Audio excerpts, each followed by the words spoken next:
Now it's Heat 2, and another 12 racers trying to get into the final. I'm looking at Robbie Malinowski here. He's the oldest competitor in the field, but what was so cool is last night, first person out on the track did all the jumps first before all the other young kids. I love seeing that. So he's sitting waiting on the line, and he's actually next to his teammates, who was the fastest qualifying this heat, Tim Tremblay, both racing for Steve Schering and the Schering Speed Sport gang. And their third teammate, Mies, is actually in this heat too, so it's going to be really interesting to see how good these guys are to each other because they're both inside. So, race director Joe Duncan points at the light. They're waiting for it to go green.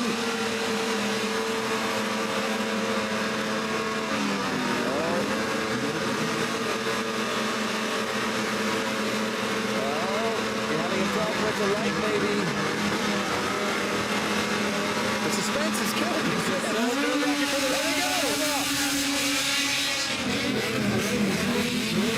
Just doesn't seem like an inside line. Oh! And it looks like Pauline went down.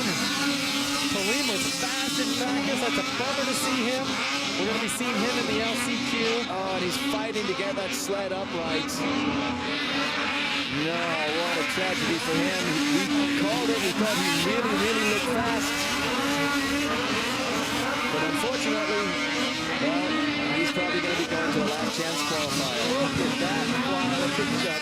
Our secret mover this year, the X Games crew, just did an awesome job. The athletes said it's got to be one of the most fun jumps they've ever hit. Going up the hill right there. Looks like Ellis is in the lead. We're looking for Tremblay and Malinowski.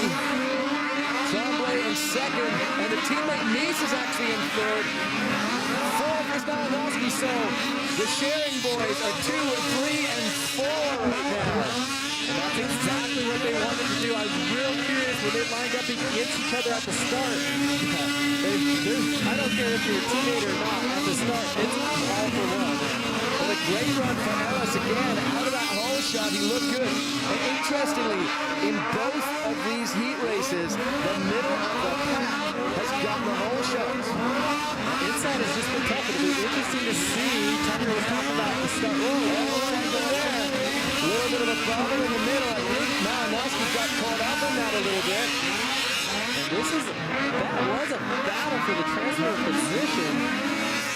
Tremblay is chasing down Ellis right now. Looks like he's going to catch. Remember, Tim Tremblay in last year's ISOC series. Whoa!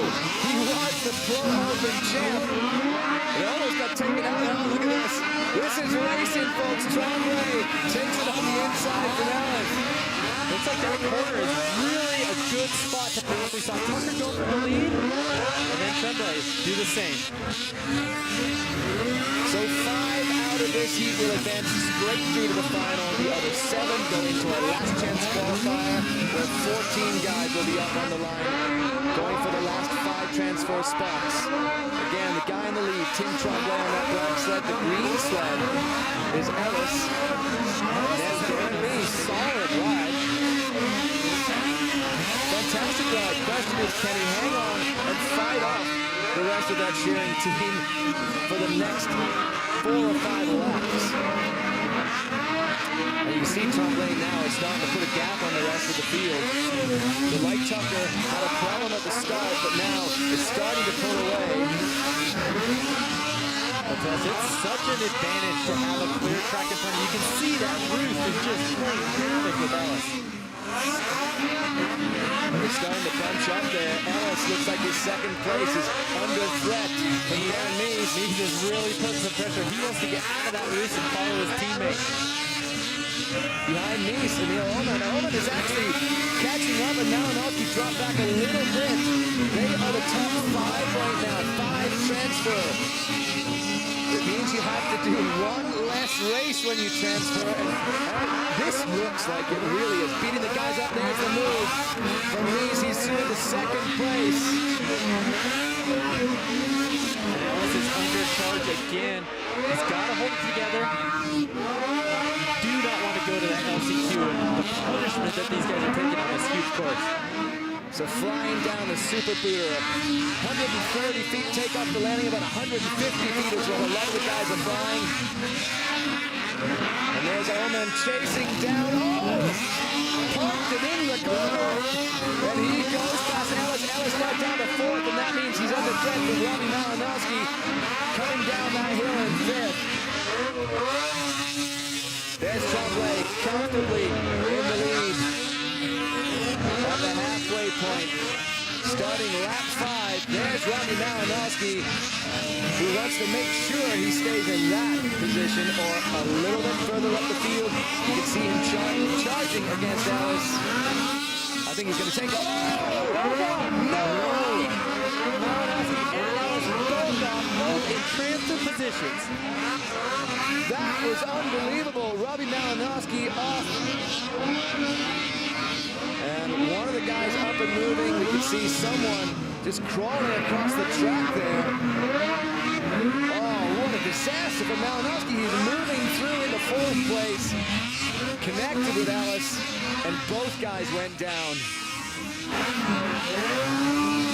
Oh, that inexperience of Ellis. Robbie looked like he was trying to just hold his line.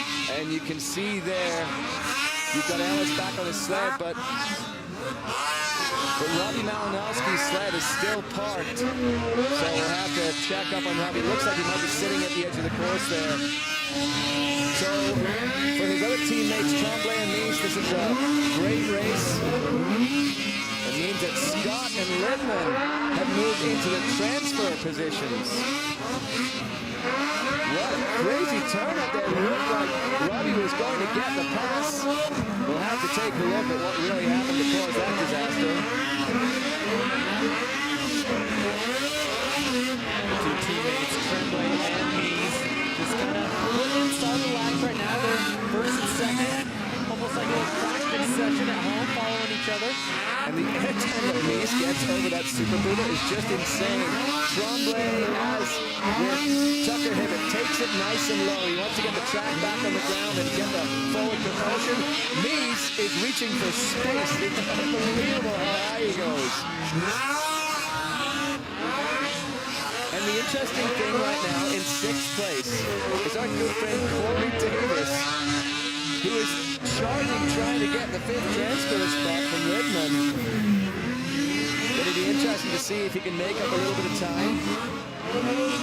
We saw Davis racing against Levi LaValle in speed and style. He is doing 4 snowmobile disciplines here, which is just remarkable. Now we're looking at Lidman. And as we say it, Colby Crapo managed to get past the retiring Davis. He told us he wasn't looking forward to these long races, and he did say this really beats you up. Corey came into this X Games only wanting to do, or thinking he was going to be doing 2 events, and he got, with unfortunate injuries from some of the other riders, he was able to sign up for all 4. And the interesting thing to remember here is that when you go into the final, the number of laps doubles. You go from 8 to 16 laps. If you think these guys are getting beat up now, they're really going to be suffering when they go into the final. And we talked about this because the style that a lot of the guys employ these days. Oh, Mies!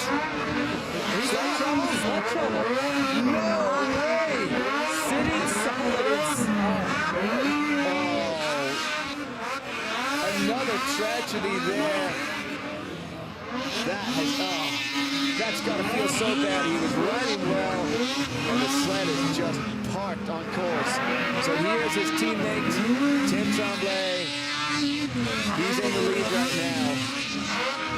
He's being chased down by Oman. I don't think he's going to catch him. What a crazy turn up for this team. When we talk about a 16-lap final, the guys, just with the 8 rounds here, the elevation is so crazy here at Aspen. And these guys do not want to go to the LCQ. You want to conserve your energy and have everything you've got for that final. So Tim Tremblay takes heat number 2. Will go into the final. And it looks like the final transfer spot is going to go to Colby Crapo. And of course, the Crapo family has always been a Crapo in snowcross racing here at X Games. And